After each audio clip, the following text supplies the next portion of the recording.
மேற்காசிய போர் தாக்கத்தால் கச்சா எண்ணெயின் விலை அதிகரித்திருப்பதால் இந்தியாவில் விமான எரிபொருளின் விலை வரலாறு காணாத உச்சத்தை தொட்டிருக்கிறது. டெல்லியில் 1 கிலோ லிட்டர் எரிபொருளின் விலை 2 மடங்குக்கும் மேலாக அதிகரித்து 2,07,341 ரூபாயை தொட்டுள்ளது. சென்னையில் 1 கிலோ லிட்டர் விமான எரிபொருளின் விலை 2,14,597 ரூபாயை எட்டியுள்ளது. இதனால் வரும் நாட்களில் விமான கட்டணங்கள் கணிசமாக உயர வாய்ப்பிருப்பதாக கூறப்படுகிறது.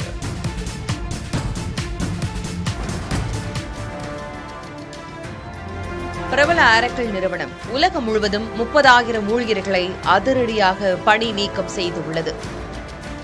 இந்தியாவில் மட்டும் சுமார் 12,000 ஊழியர்கள் வேலை இழந்துள்ளனர். முன் அறிவிப்பு இன்றி அதிகாலையில் பணி நீக்க கடிதத்தை ஊழியர்களின் மின்னஞ்சலுக்கு ஆரக்கிள் அனுப்பியது. அலுவலகத்துக்குள் நுழைவதற்கான அனுமதி உடனடியாக ரத்து செய்யப்பட்டது. 20 ஆண்டுகள் பணியாற்றிய அனுபவமிக்க மூத்த ஊழியர்களும் இந்த ஆட்குறைப்பில் தப்பவில்லை. 1 மாதத்தில் மீண்டும் ஆட்குறைப்பு நடக்கலாம் என்றும் கூறப்படுகிறது.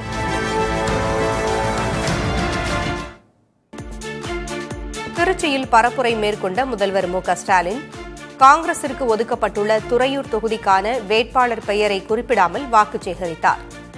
திருச்சி மாவட்டத்தில் உள்ள 9 சட்டமன்ற வேட்பாளர்களை ஆதரித்து முதல்வர் ஸ்டாலின் பரப்புரை மேற்கொண்டார். அதன்படி திமுக உள்ளிட்ட அதன் கூட்டணி கட்சி வேட்பாளர்களை மேடையில் அறிமுகப்படுத்தி அவர்களுக்காக வாக்கு சேகரித்தார். ஆனால் காங்கிரசில் இன்னும் வேட்பாளர்கள் அறிவிக்கப்படாத நிலையில் அக்கட்சிக்கு ஒதுக்கப்பட்ட துறையூர் தொகுதியின் வேட்பாளர் பெயரை குறிப்பிடாமல் கை சின்னத்திற்கு முதல்வர் ஸ்டாலின் வாக்கு சேகரித்தார். துறையூர் சட்டமன்ற தொகுதி நம்முடைய தோழமை இயக்கமான காங்கிரஸ் இயக்கத்திற்கு அந்த தொகுதியை ஒதுக்கி இருக்கிறோம். விரைவில் நம்முடைய அன்பு சகோதரர் ராகுல் காந்தி அவர்கள் அறிவிக்க இருக்கக்கூடிய அந்த வேட்பாளரை, காங்கிரஸ் கட்சியுடைய வேட்பாளரை துறையூர் மக்கள் கை சின்னத்தில் உங்கள் பொன்னான வாக்குகளை வழங்கிட வேண்டும்.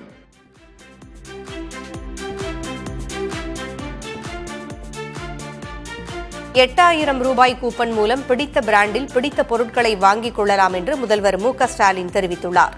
திருச்சியில் பரப்புரை மேற்கொண்ட அவர், எல்லாமே உங்கள் சாய்ஸாக இருக்க வேண்டும் என்பதற்காகவே இல்லத்தரசி திட்டத்தின் மூலம் 8,000 ரூபாய் கூப்பன் வழங்கப்படும் என்று வாக்குறுதி அளிக்கப்பட்டதாக கூறினார். இல்லத்தரசி என்ற புதிய திட்டம் செயல்படுத்தப்படும். அதுவும் நீங்க வசிக்கிற பகுதிகளில் உள்ள உங்களுக்கு பிடிச்ச கடையில, உங்களுக்கு பிடிச்ச கம்பெனி, உங்களுக்கு பிடிச்ச மாடலா பார்த்து இந்த பொருட்களை நீங்க வாங்கிக்கலாம். இதுக்காக ஒவ்வொரு குடும்பத்துக்கும் எவ்வளவு ரூபாய் கூப்பன் தலா 8,000 ரூபாய் மதிப்பிலான கூப்பன் கொடுத்துட போறோம்னு அறிவிச்சிருக்கிறோம். இல்லத்தரசி திட்டத்தில் என்ன வாங்கணும், எப்படி வாங்கணும், எல்லாமே உங்க சாய்ஸ் தான். கூட்டணியில் பிரச்சனை இல்லை என்றால் பழனிசாமி ஏன் அவ்வளவு முறை டெல்லி சென்றார் என முதல்வர் மு.க.ஸ்டாலின் கேள்வி எழுப்பியுள்ளார். திருச்சி பரப்புரையில் உரையாற்றிய அவர், அதிமுக பாஜக கூட்டணி தலைமை விவகாரத்தில் படையப்பா பட நகைச்சுவை காட்சியை குறிப்பிட்டு விமர்சனம் செய்தார். அதிமுக கூட்டணியில எந்த பிரச்சனை இல்லைன்னு பழனிசாமி சொல்லிட்டு இருக்கிறார். பிரச்சனை இல்லைன்னா இதுக்காக அத்தனை தடவை டெல்லிக்கு போனீங்க? நான் கேட்கிறேன், கூட்டணிக்கு தலைமை அதிமுக தான் சொல்றாங்க. ஆனா எல்லா கட்சிகளும் பாஜக கிட்ட போய் ஏன் பேச்சுவார்த்தை நடத்தினாங்க? இது எப்படி தெரியுமா இருக்கு? மாப்பிள்ளை அவர் தான். ஆனால் அவர் போட்டிருக்கிற சட்டை என்னோடதுன்னு நம்ம சூப்பர் ஸ்டார் நடிச்ச படையப்பா படத்துல வர்ற காமெடி மாதிரி இருக்கு. திமுக கூட்டணியில் இடம்பெற்றுள்ள மதிமுக அக்கட்சிக்கு ஒதுக்கப்பட்ட சீர்காழி தனி தொகுதிக்கான வேட்பாளரை அறிவித்துள்ளது. அக்கட்சியின் பொதுச் செயலர் வைகோ வெளியிட்டுள்ள அறிவிப்பில் வழக்கறிஞர் ரா செந்தில் செல்வன் வேட்பாளராக போட்டியிடுவார் என்று தெரிவிக்கப்பட்டுள்ளது. மதிமுக வேட்பாளர் திமுகவின் உதயசூரியன் சின்னத்திலேயே களம் காண உள்ளார். இந்த தேர்தலில் மதிமுகவிற்கு சீர்காழியுடன் சேர்த்து மொடக்குறிச்சி, கடையநல்லூர் மற்றும் மதுரை தெற்கு ஆகிய 4 தொகுதிகள் ஒதுக்கப்பட்டிருக்கின்றன.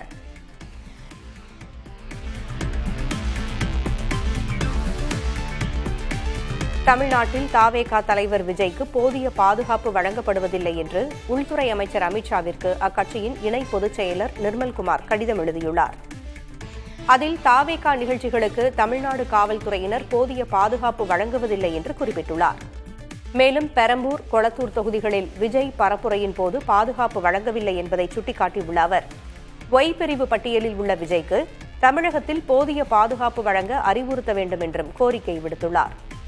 இக்கடிதத்தில் முந்தைய உள்துறை செயலர் அஜய்குமார் பல்லா பெயரை குறிப்பிட்டு கடிதம் எழுதியிருந்தது சர்ச்சையாகியுள்ளது. அஜய்குமார் பல்லா தற்போது மணிப்பூர் ஆளுநராக இருப்பது குறிப்பிடத்தக்கது. கொளத்தூரில் விஜயின் பரப்புரைக்கு உரிய பாதுகாப்பு தரப்படவில்லை என்றும், வில்லிவாக்கத்தில் தாவேகா கூட்டத்தில் மதுபாட்டில்கள் எரியப்பட்டது குறித்தும் அக்கட்சி சார்பில் தலைமை தேர்தல் அதிகாரியிடம் புகார் அளிக்கப்பட்டுள்ளது. தாவேகா பொதுச் செயலாளர்கள் ஆனந்த் மற்றும் ஆதவ் அர்ஜுனா நேரில் அளித்த புகாரில் திமுகவுக்கு ஆதரவாக செயல்படும் சென்னை மாவட்ட தேர்தல் அதிகாரி குமரகுருபரன், காவல் ஆணையர் அருண் ஆகியோரை இடமாற்றம் செய்யவும் கோரப்பட்டுள்ளது. இதன் பின்னர் பேட்டியளித்த ஆதவ் அர்ஜுனா, தமிழ்நாட்டில் பெரும்பான்மை கிடைக்காவிட்டால் தாவேகாவோடு பேசி கூட்டணி அமைக்கப்படும் என்ற மத்திய இணையமைச்சர் ராம்தாஸ் அத்வாலேவின் கருத்திற்கும் பதிலளித்தார். சென்ட்ரல் மினிஸ்டர் டெல்லியில இருந்து வரவங்களுக்கு தமிழ்நாடு அரசியல் தெரியாது. அவங்க ஏதோ டெல்லியில பேசிட்டு இருப்பாரு. இங்க வர பீச் கோஷல் இங்க எல்லாம் வந்து ஏதோ ஒரு 10 நாள் வருவாங்க, போயிடுவாங்க. எங்களுடைய கொள்கையில் நாங்கள் எப்பொழுதும் உறுதியாக இருப்போம். எங்களுடைய தலைவர் தலைமையில் ஆட்சியை நாங்கள் அமைப்போம். அது மதசார்பற்ற சமூக நீதிக்கான அரசாக இருக்கும். இதுதான் ஃபைனல் ஆன்சரா நாங்க சொல்றேன். எந்த காலத்திலையும் நாங்கள் பிஜேபியோட கூட்டணி கிடையாது என்பதை தலைவர் ஆள தெளிவா சொல்லிட்டார். அதனால இந்த சந்தேகங்கள் இனிமேட்டு கிளப்பாதீங்க. தனது திட்டங்களை மக்கள் நம்பவில்லை என்றால் தான் மீண்டும் படம் எடுக்க சினிமாவிற்கு சென்று விடுவேன் என நாம் தமிழர் கட்சி தலைமை ஒருங்கிணைப்பாளர் சீமான் தெரிவித்துள்ளார். கோவை சூலூரில் நடைபெற்ற பரப்புரை கூட்டத்தில் பேசிய அவர் இவ்வாறு தெரிவித்தார். நான் வந்து நட்டு வைப்பேன், பனை வந்து எனக்கு பயன்படாது, நான் செத்துருவேன். ஆனால் நான் என்ன பண்ணுவேன்னா, இருக்கிற பனையை நான் பயன்படுத்தி என் பிள்ளைக்கு காட்டிட்டு செத்துருவேன். அப்ப பெரியப்பா அப்படிதான் பண்ணிச்சு, சித்தப்பா அப்படிதான் பண்ணிச்சு, நம்ம இப்படிதான் பண்ணிக்கணும்னு அவனுக்கு சொல்லிடுவேன். நான் வந்து ஆனா தென்னையை நான் பயன்படுத்திடுவேன். தென்னைனா என்ன பண்ணுவேன், பொள்ளாச்சி, கோயம்புத்தூர் போடா தென்னை மரத்துல தொழிற்சாலை போடுவேன், எப்படி போடுவேன்னு போட்டு காட்டுவேன். அப்பவும் நீ நம்பளேன்னு வச்சுக்க, மயிலே வச்சுன்னு போட்டு போயிடுவேன். நான் பாட்டு சினிமா நடிக்கிறது, நீ எப்படியோ போகணும். நீ நடிகனை நம்பி நாட்டை கொடுத்துட்டு ஆடிக்கிட்டு திரி. ஒருவர் ஒரே நேரத்தில் 2 தொகுதிகளில் போட்டியிடுவது மக்கள் விரோதம் என்று தாவேகா தலைவர் விஜயை சீமான் விமர்சித்துள்ளார். கோவையில் தேர்தல் பரப்புரையில் ஈடுபட்ட நாம் தமிழர் கட்சி தலைமை ஒருங்கிணைப்பாளர் சீமான், தன் மீதும் மக்கள் மீதும் நம்பிக்கை இல்லாததால் தான் விஜய் 2 தொகுதிகளில் போட்டியிடுவதாகவும், பெரிய ஹீரோ என்றால் தனித்து போட்டியிட வேண்டும் என்றும் சவால் விடுத்துள்ளார். தன்னையும் நம்பாம மக்களை நம்பாதவன் தான் 2 தொகுதியில் போய் போட்டிடுவான். ஆனா வசனம் பேசுறது, நான் மாஸ், நான் பிளாஸ்ட், நான் உச்சம், என்ன பெரிய ஹீரோனா தனிச்சு நிக்கணும்டா, ஒரே தொகுதியில நிக்கணும்டா, கான்பிடன்ட் வேணும்டா, நம்பிக்கையோடு இருக்க, நம்ம வெல்லுவாங்க. உனக்கே நம்பிக்கை இல்ல, எதுக்கு 2 தொகுதியில் போய் நிக்கிற? டேய், 2 முறை நின்று தோத்துருக்கேன்டா நானு. ஆனாலும் 3வது முறை என் காரைக்குடியில போய் தனிச்சு நிக்கிறேன் ஒரே இடத்துல. என் பிள்ளைகள்லாம் கூப்பிட்டான், திருவொற்றியூர்ல நிப்போம், 2 போடுவோம் அப்படின்னு. என் கோட்பாட்டுக்கு எதிர். ஒருத்தன் ஒரு பதவியில் இருக்கும்போது இன்னொரு பதவி போட்டி போடுவது ஜனநாயக துரோகம், மக்கள் விரோதம். ஒருத்தன் ஒரே நேரத்தில் 2 தொகுதியில போட்டி போடுவது மக்கள் விரோதம். கட்சி தலைமையின் முடிவை ஏற்பதே சிறந்த அறம் என விசிக துணை பொதுச் செயலரும் சட்டமன்ற உறுப்பினருமான ஆளூர் ஷானவாஸ் தெரிவித்துள்ளார். விசிக வேட்பாளர் பட்டியலில் அவரது பெயர் இடம்பெறாதது குறித்து இணையதளங்களில் விவாதங்கள் எழுந்த நிலையில் அதற்கு முற்றுப்புள்ளி வைக்கும் வகையில் அவர் பதிவிட்டுள்ளார். திருமாவளவன் உள்ளிட்ட 8 வேட்பாளர்களின் வெற்றிக்காகவும் திமுக தலைமையிலான ஆட்சி மீண்டும் அமையவும் ஒருங்கிணைந்து பாடுபடுவோம் என்று அவர் அழைப்பு விடுத்துள்ளார். எம்எல்ஏவாக இருந்ததை விட இன்னும் வீரியத்தோடு களப்பணியாற்றுவேன் என்றும் ஆளூர் ஷானவாஸ் குறிப்பிட்டுள்ளார்.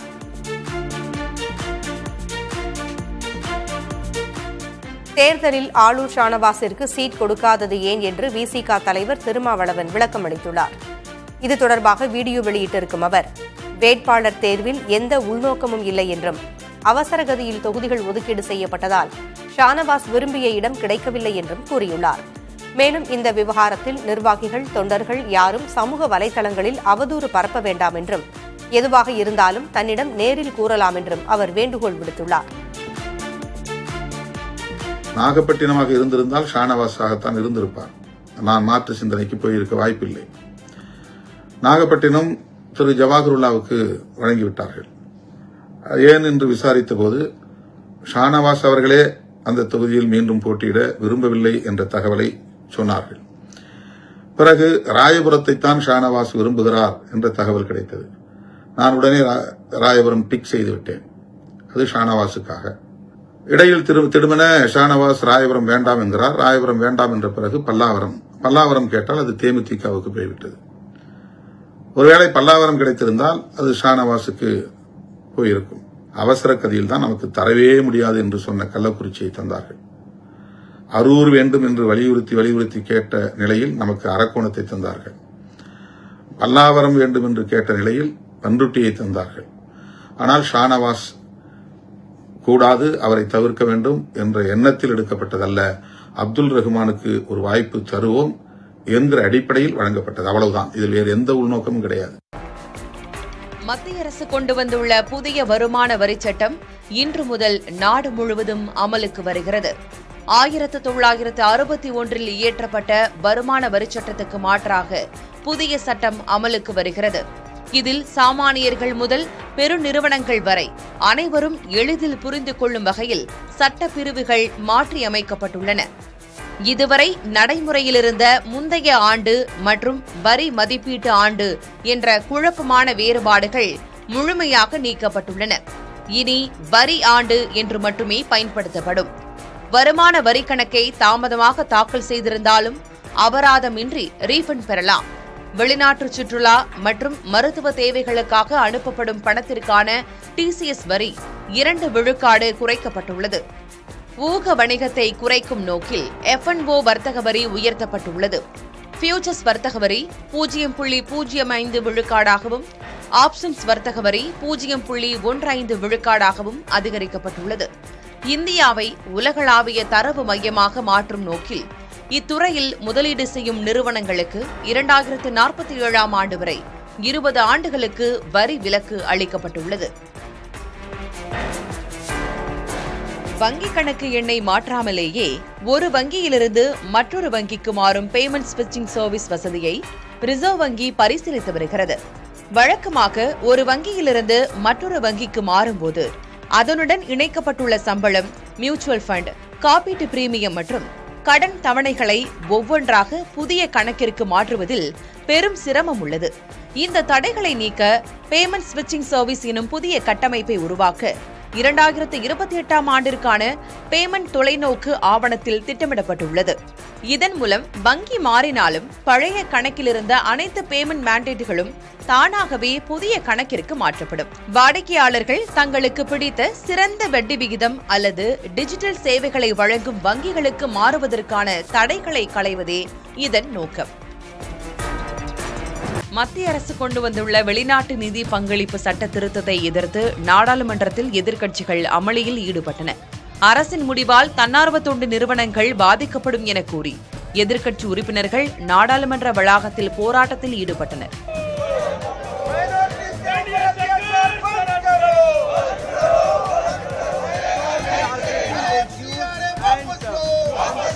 காங்கிரஸ் பொதுச் செயலாளர் KC வேணுகோபால் இந்த மசோதா அரசியலமைப்புக்கு விரோதமானது மற்றும் கடுமையானது என்று விமர்சித்துள்ளார். பாஜக இந்த திருத்தங்களை நாடாளுமன்றத்தில் வலுக்கட்டாயமாக நிறைவேற்ற திட்டமிட்டுள்ளதாகவும் அதை அனுமதிக்க மாட்டோம் என்றும் அவர் கூறினார்.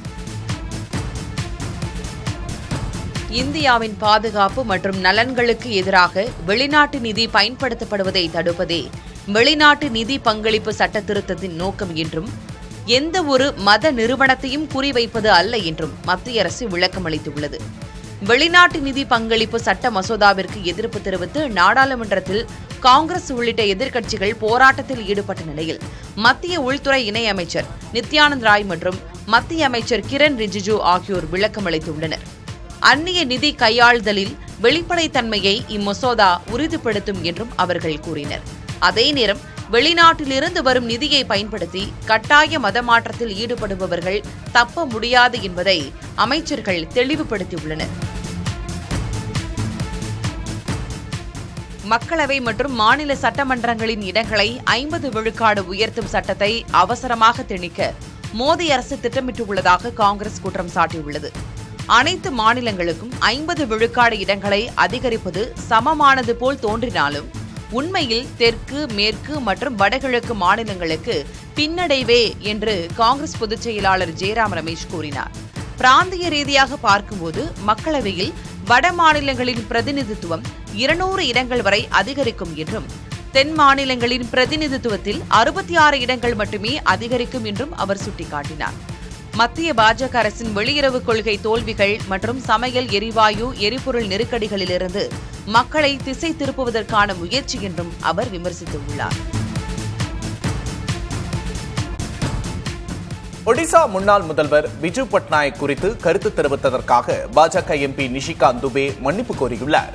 நேருவுக்கும் சிஏஏவுக்கும் பிஜு பட்நாயக் பாலமாக செயல்பட்டார் என்று நிஷிகாந்த் துபே அண்மையில் கூறியிருந்தார்.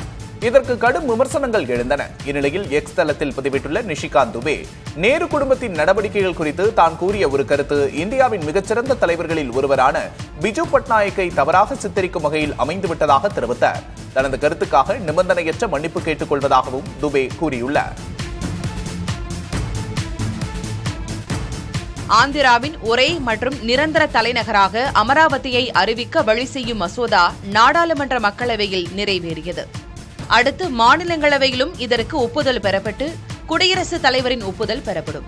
இதன் மூலம் கடந்த ஜூன் 2, 2024 முதல், அதாவது முன் தேதியிட்டு அமராவதி ஆந்திராவின் அதிகாரப்பூர்வ தலைநகராக சட்டப்பூர்வமாக அங்கீகரிக்கப்படும்.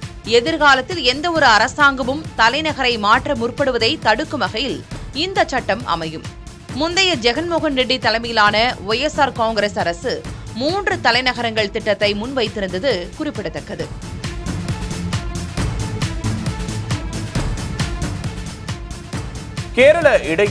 கேரள தேர்தலில் ஆளும் இடது ஜனநாயக முன்னணிக்கு ஆதரவாக பிரச்சாரம் செய்ய வந்துள்ள RJD தலைவர் தேஜஸ்வி யாதவுக்கு முதல்வர் பினராயி விஜயன் நன்றி தெரிவித்துள்ளார். இதுகுறித்து அவர் வெளியிட்டுள்ள பதிவில், தேஜஸ்வியின் வருகையும் ஆதரவும் நாட்டின் மதச்சார்பற்ற தன்மையை பாதுகாக்கவும் மக்கள் நல மாற்றத்தை முன்னெடுக்கவும் எங்களின் கூட்டு போராட்டத்துக்கு பெரும் வலிமை சேர்க்கிறது என்று பாராட்டியுள்ளார்.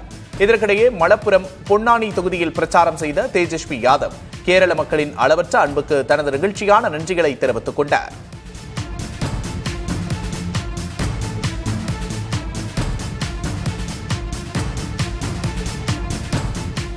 தரச்சான்று பெறாத வெளிநாட்டு CCTV கேமராக்களை விற்பதற்கு அரசு விதித்திருந்த தடை இன்று முதல் அமலுக்கு வந்தது. இதனால் இந்தியாவில் சீன இறக்குமதி CCTVகளை விற்க இயலாத நிலை ஏற்பட்டுள்ளது. அதே நேரம் இந்தியாவில் தயாரிக்கப்பட்டு தரச்சான்று பெற்ற CCTV கேமராக்களை மட்டுமே இனி விற்க முடியும்.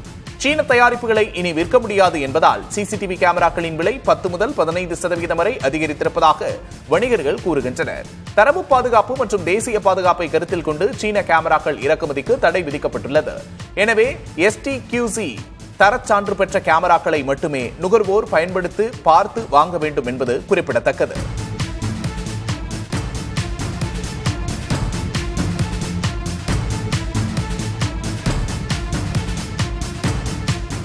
நாட்டின் GST வசூல் மீண்டும் 2 லட்சம் கோடி ரூபாயை கடந்துள்ளது.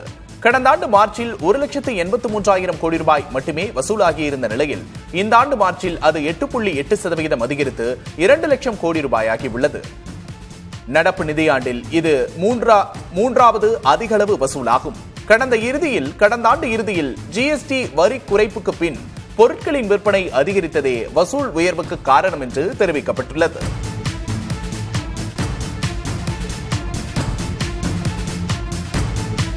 உத்தரப்பிரதேசத்தில் வணிக சிலிண்டர் தட்டுப்பாடு அதிகரித்துள்ளது. இதனையடுத்து வாகனங்களில் இருந்து பெறப்பட்ட கழிவு இன்ஜின் ஆயிலை கொண்டு அடுப்பெரிக்க தொடங்கியுள்ளனர். கழிவு எண்ணெய் குறைந்த விலையில் கிடைப்பதாகவும் நீண்ட நேரம் எரிவதாகவும் அதை பயன்படுத்துவோர் கூறுகின்றனர். ஆனால் பலரும் இதை பயன்படுத்த தொடங்கி இருப்பதால் இதற்கும் சில நாட்களில் தட்டுப்பாடு வரும் என்று எதிர்பார்க்கப்படுகிறது.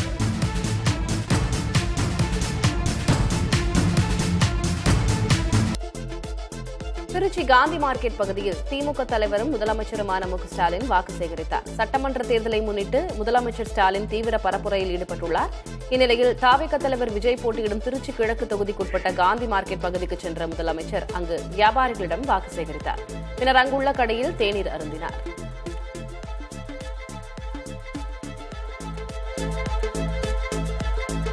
மீண்டும் திமுக ஆட்சி அமைந்ததும் திருச்சியில் 3 மெகா திட்டங்கள் நிறைவேற்றப்படும் என்று முதல்வரும் திமுக தலைவருமான மு.க.ஸ்டாலின் உறுதியளித்துள்ளார். சட்டமன்ற தேர்தலையொட்டி திருச்சியில் திமுக உட்பட அதன் கூட்டணி கட்சி வேட்பாளர்களை ஆதரித்து மு.க.ஸ்டாலின் வாக்கு சேகரித்தார். அப்போது உரையாற்றிய அவர் கடந்த 5 ஆண்டுகளில் திருச்சிக்கு 26,000 கோடி ரூபாய் மதிப்பில் நிறைவேற்றப்பட்ட திட்டங்களை பட்டியலிட்டார். மேலும் காமராஜர் பெயரில் பிரம்மாண்ட நூலகம், பஞ்சப்பூரில் டைடல் பூங்கா, சூரியூரில் ஒலிம்பிக் அகாடமி ஆகியவை விரைவில் திறக்கப்படும் என்றார்.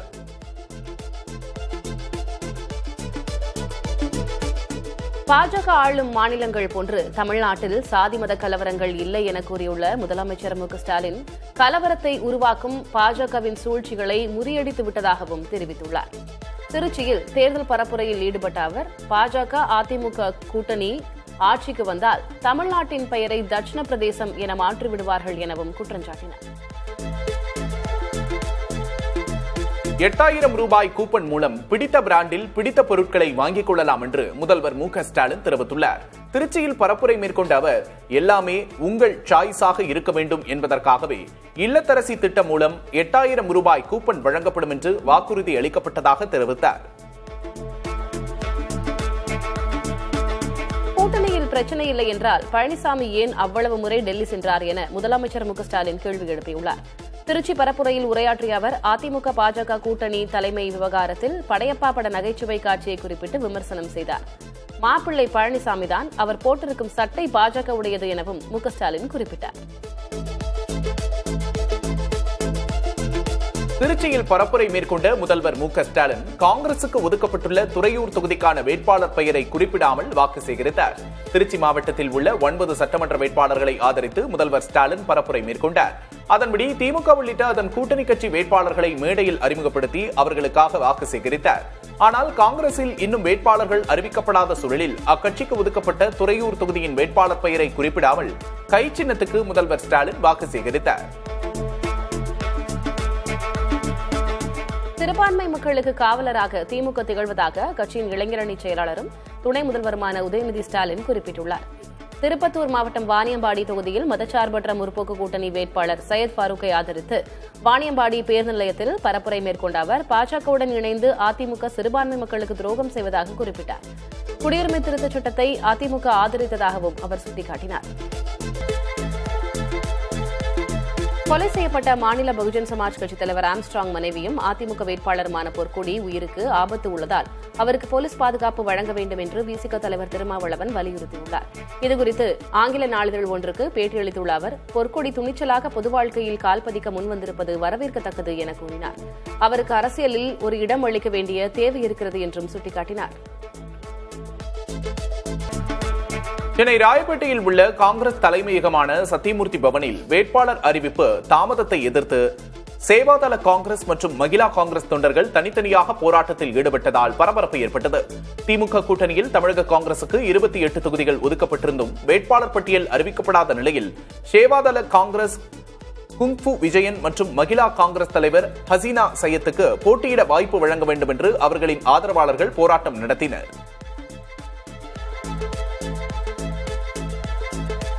புதுச்சேரியில் ஏப்ரல் 5ஆம் தேதி நடைபெற இருந்த தாவேக தலைவர் விஜயின் பரப்புரை 4ஆம் தேதிக்கு மாற்றம் செய்யப்பட்டுள்ளதாக தகவல் வெளியாகியுள்ளது. ஏப்ரல் 5இல் மத்திய அமைச்சர் அமித்ஷா, பாஜக தேசிய தலைவர் நிதின் நபீன் ஆகியோர் புதுச்சேரியில் பரப்புரை செய்ய உள்ளனர். இதன் காரணமாக விஜய்க்கு 5ஆம் தேதி பரப்புரை செய்ய புதுச்சேரி காவல்துறை அனுமதி அளிக்கவில்லை என்று கூறப்படுகிறது. புதுச்சேரியில் தாவேக தலைவர் விஜய் மொத்தம் 4 இடங்களில் திறந்த வேனில் நின்றபடி பரப்புரை செய்ய உள்ளது குறிப்பிடத்தக்கது. புதுச்சேரியில் தவேக தலைவர் விஜயின் சாலை வளத்துக்கு காவல்துறை அனுமதி மறுத்துள்ளது. புதுச்சேரியில் விஜயின் சாலை வளத்துக்கும் 23 இடங்களில் அவரது பரப்புரைக்கும் அனுமதி கோரப்பட்டிருந்தது. இந்நிலையில் சாலை வளத்துக்கு அனுமதி மறுத்துள்ள காவல்துறை 4 இடங்களில் மட்டுமே பரப்புரைக்கு அனுமதி அளித்துள்ளது. இதனால் அடுத்த கட்ட நடவடிக்கை குறித்து புதுச்சேரி கட்சி நிர்வாகிகளோடு விஜய் தொலைபேசியின் மூலம் ஆலோசிப்பதாக தெரிகிறது.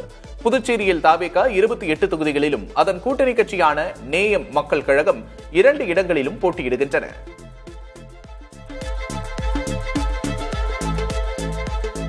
திமுக கூட்டணியில் இடம்பெற்றுள்ள மதிமுக அக்கட்சிக்கு ஒதுக்கப்பட்ட சீர்காழி தனி தொகுதிக்கான வேட்பாளரை அறிவித்துள்ளது. அக்கட்சியின் பொதுச் செயலர் வைகோ வெளியிட்டுள்ள அறிவிப்பில் வழக்கறிஞர் ரா செந்தில் செல்வன் வேட்பாளராக போட்டியிடுவார் என தெரிவிக்கப்பட்டுள்ளது. மதிமுக வேட்பாளர் திமுகவின் உதயசூரியன் சின்னத்திலேயே களம் காண உள்ளார். இந்த தேர்தலில் மதிமுகவுக்கு சீர்காழியுடன் சேர்த்து மொடக்குறிச்சி, கடையநல்லூர் மற்றும் மதுரை தெற்கு ஆகிய 4 தொகுதிகள் ஒதுக்கப்பட்டுள்ளன என்பது குறிப்பிடத்தக்கது. அசாம் மாநிலத்தில் நிலம், சுரங்கம் போன்ற இயற்கை வளங்கள் அனைத்தும் தொழிலதிபர்களுக்கு தாரை வார்க்கப்பட்டு விட்டதாக காங்கிரஸ் பொதுச் செயலர் பிரியங்கா காந்தி குற்றம் சாட்டியுள்ளார். அசாம் மாநிலத்தில் தேர்தல் பரப்புரையாற்றிய பிரியங்கா, இங்கு ஒரே ஒரு குடும்பம் மட்டும் அனைத்தையும் அனுபவிக்கிறது என முதலமைச்சர் ஹிமந்த் பிஸ்வா சர்மாவை குற்றம் சாட்டினார். பாஜக இரட்டை இன்ஜின் அரசு என பெருமிதமாக கூறுவதாகவும், ஆனால் அதை இரட்டை அடிமை அரசு என்று கூறுவதுதான் சரி என்றும் பிரியங்கா கூறினார். கேரள தேர்தலில் ஆளும் இடது ஜனநாயக முன்னணிக்கு ஆதரவாக பிரச்சாரம் செய்ய வந்துள்ள ஆர்ஜேடி தலைவர் தேஜஸ்வி யாதவிற்கு முதல்வர் பினராயி விஜயன் நன்றி தெரிவித்துள்ளார். இதுகுறித்து அவர் வெளியிட்டுள்ள பதிவில், தேஜஸ்வியின் வருகையும் ஆதரவும் நாட்டின் மதச்சார்பற்ற தன்மையை பாதுகாக்கவும் மக்கள் நல மாற்றத்தை முன்னெடுக்கவும் எங்களின் கூட்டு போராட்டத்திற்கு பெரும் வலிமை சேர்க்கிறது என பாராட்டியுள்ளார். இதற்கிடையே மலப்புரம், பொன்னானி தொகுதியில் பிரச்சாரம் செய்த தேஜஸ்வி யாதவ் கேரள மக்களின் அளவற்ற அன்பிற்கு தனது நெகிழ்ச்சியான நன்றிகளை தெரிவித்துக் கொண்டார்.